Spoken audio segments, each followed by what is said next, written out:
Good morning student.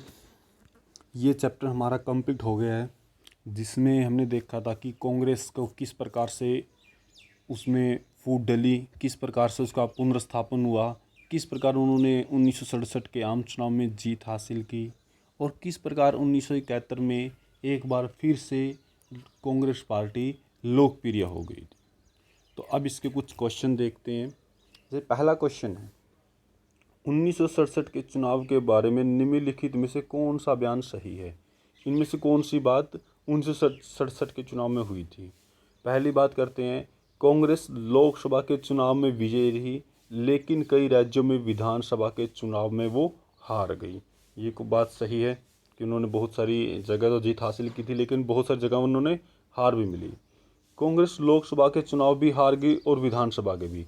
ये गलत है, क्योंकि उन्होंने लोकसभा के चुनाव जीते थे और विधानसभा के चुनाव में कई जगह हार मिली थी, लेकिन कई जगह उन्हें जीत मिली थी। कांग्रेस को लोकसभा में बहुमत नहीं मिला, उन्होंने बहुमत नहीं मिला, लेकिन दूसरी पार्टियों के समर्थन से एक गठबंधन सरकार बनाई थी। क्योंकि कुछ राज्यों में तो उन्होंने संपूर्ण बहुमत मिला हुआ था, लेकिन कई जगह उन्होंने नहीं मिला था, वहाँ पर उन दूसरों के साथ सरकार बनाई थी, लेकिन उन्होंने कहा कि पूर्ण बहुमत नहीं मिला। ये बात नहीं है। कांग्रेस केंद्र में सत्ताहीन रही और उसका बहुमत भी बढ़ा। जब अगर वो सत्ताहीन हो जाती है तो बहुमत कैसे बढ़ सकता है, कि अगर लोगों की ज़्यादा पहल कैसे हो सकती है। अगर बहुमत बढ़ता तो वो सत्ताहीन नहीं होती, उसकी खुद की सरकार होती। तो यहाँ पर हमारा पहला क्वेश्चन का फर्स्ट आंसर जो है कि कांग्रेस लोकसभा के चुनाव में विजयी रही, लेकिन कई राज्यों में विधानसभा के चुनाव में वो हार भी गई थी। अब हम अगला क्वेश्चन देखते हैं। निम्नलिखित का मिलान करें कि इनमें से कौन सा किसके लिए दिखाया गया है। पहला है सिंडिकेट। सिंडिकेट के बारे में क्या कहा गया है। सिंडिकेट, क्या कोई निर्वाचन जनप्रतिनिधि जिस पार्टी के टिकट से जीतता हो उस पार्टी को छोड़कर अगर दूसरी पार्टी में चला जाए, इसे कहते हैं दल बदल। दूसरा है, लोगों का ध्यान आकर्षित करने वाला एक मनभावक मुहावरा, इसे कहा गया था नारा। तीसरा देखते हैं, कांग्रेस और उसकी नीतियों के खिलाफ अलग अलग विचारधाराओं की पार्टी का एकजुट होना, इसे कहा गया था गैर कांग्रेसवाद। और जो हमारा लास्ट में था, कांग्रेस के अंदर ताकतवर और प्रभावशाली नेताओं का एक समूह, इसे कहा गया था सिंडिकेट। ये इसके आपस में मेल थे। चलिए आगे देखते हैं। तीसरा क्वेश्चन है कि निम्नलिखित नारे किस नेता से संबंध रखते हैं। पहला नारा जो जय जवान जय किसान का नारा था, किसने दिया था। ये दिया था लाल बहादुर शास्त्री ने। जो दूसरा नारा था इंदिरा हटाओ, ये दिया था गैर कांग्रेसवादी नेताओं ने, जिन्होंने एक अलग से ग्रैंड अलायंस का निर्माण किया था। और गरीबी हटाओ का नारा दिया था इंदिरा गांधी ने। चलिए आगे देखते हैं।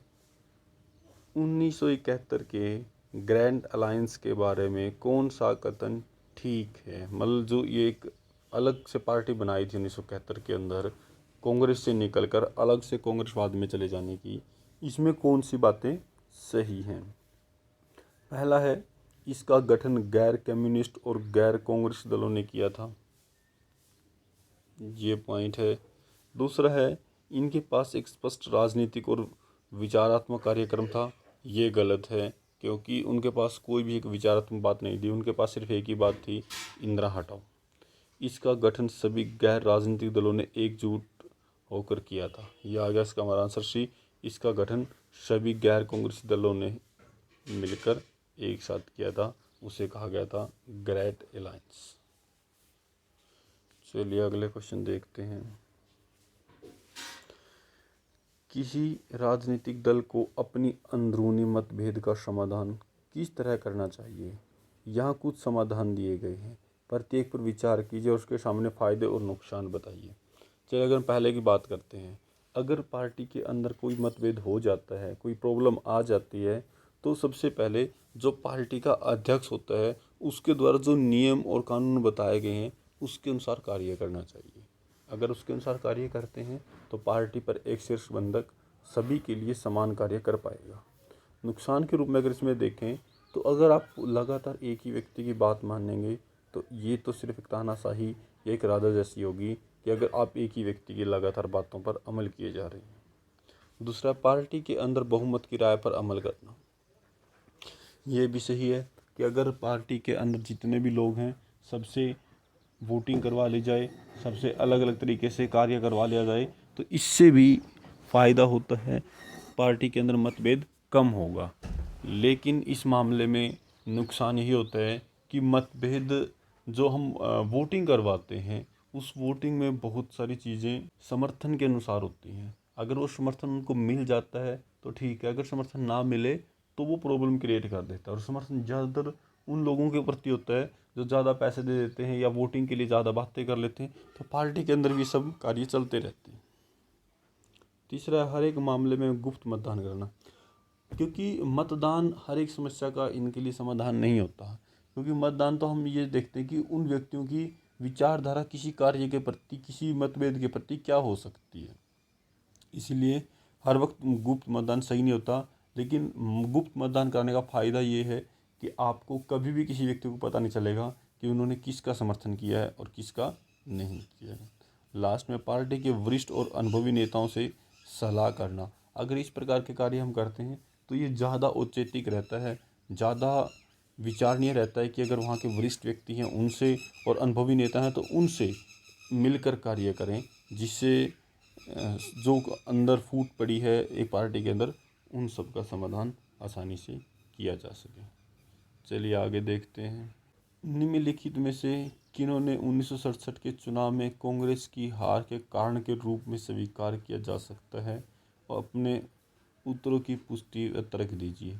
किन कारणों ने, कि कौन सी घटना थी जिससे कांग्रेस को हार का सामना करना पड़ा। कांग्रेस पार्टी में करिश्माई नेताओं का अभाव, ये बात नहीं थी, क्योंकि जितनी भी कांग्रेस पार्टी के अंदर हार हुई थी उसका मतलब ये नहीं था कि उनके पास कोई बढ़िया नेता नहीं था। उनकी हार का कोई दूसरा कारण क्या था, कांग्रेस पार्टी के अंदर भीतर फूट होना। पहला कारण तो यही था कि कांग्रेस पार्टी के अंदर फूट पड़ गई थी। जितने भी उसके नेता थे वो इसे अलग पार्टी बनाना चाहते थे, अलग नियम और रूलों के तहत एक नई पार्टी का निर्माण करना चाहते थे। जैसे हमने पढ़ा था कांग्रेस और कांग्रेस आर। तीसरा पॉइंट था अक्षेत्रीय जाति और सांप्रदायिक समूह की लामबंदी। ऐसा कुछ नहीं था कि वो एक जाति, एक विशेष वर्ग के लिए कार्य कर रहे थे या एक विशेष वर्ग को बढ़ावा दे रहे थे। अगला पॉइंट था गैर कांग्रेस दलों के बीच एकजुटता। ये पॉइंट हार का बिल्कुल कारण था कि वहाँ पर जितने भी गैर कांग्रेस दल थे सारे के सारे मिलकर कांग्रेस के इंदिरा गांधी को हटाना चाहते थे, जो उन्होंने अपना नारा रखा था इंदिरा हटाओ, उसके तहत कांग्रेस पार्टी के अंदर मतभेद। और ये इसका कारण रहा था कि कांग्रेस पार्टी के अंदर भी इस प्रकार के मतभेद ज़्यादा रहे, जिससे पार्टी टूटकर अलग हो गई और हार का उन्होंने सामना करना पड़ा। चलिए अगला पॉइंट देखते हैं।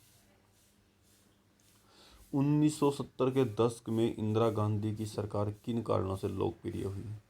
इंदिरा गांधी की सरकार लोकप्रिय होने का मेन कारण क्या था कि जो विरोधी दल थे उनके पास कोई ऐसी घटना या ऐसा औचित्य या ऐसा कोई भी विचारधारा नहीं थी जो उस समाज के लिए बढ़िया हो सके और समाज के व्यक्ति उसका अनुसरण कर सकें। इसीलिए उन्होंने, इंदिरा गांधी ने जीत हासिल की और इंदिरा गांधी के द्वारा गरीबी हटाओ का नारा लेके इस प्रकार की जीत को हासिल उन्होंने कर लिया था। 1960 के दशक में कांग्रेस पार्टी के संदर्भ में सिंडिकेट का क्या अर्थ था और सिंडिकेट ने कांग्रेस पार्टी में क्या भूमिका निभाई थी। सिंडिकेट क्या है, सिंडिकेट का दो एक जो बड़े व्यक्ति हैं, एक अनुभवी व्यक्ति हैं, उनकी एक सभा है, उनका एक सम्मेलन है जिसके अंदर ये बड़े बड़े व्यक्ति शामिल होते हैं, जिन्होंने जवाहरलाल नेहरू की मृत्यु के बाद